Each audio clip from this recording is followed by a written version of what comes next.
When Timothy Garlington, Philadelphia native and Marine Corps veteran, died in 2023 at the age of 56, his grieving parents said they were forced to suffer twice.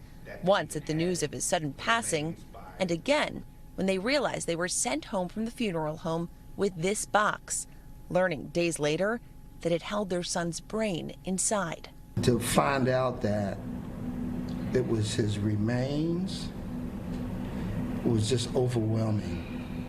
A devastating discovery that Lawrence and Abby Butler say has haunted them to this day, now suing the two funeral homes they believe are responsible. This should not happen to any other family. This is a thing of a movie nightmare scene. Timothy was living in Georgia when he died. According to the lawsuit filed in Philadelphia, his parents hired Southern Cremations and Funerals there to handle and transport their son's body to Nix and Nix Funeral Home, where they live in Philadelphia. They say when they went to Nix and Nix to pick up their son's belongings, the white box was among the items they received.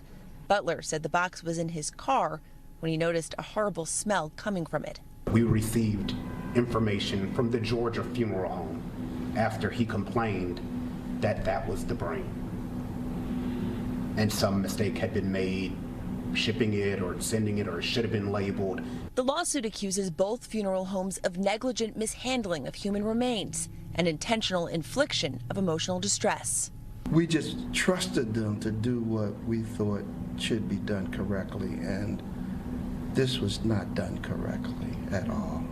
I spoke with the owner of Nix and Nix on the phone. He told me his team never knew what was inside that box. He says they thought it was personal effects. He told me the state board did an investigation that cleared them. We did reach out to the state. A spokesperson, though, said they couldn't confirm or deny an investigation. We didn't find any disciplinary actions published online.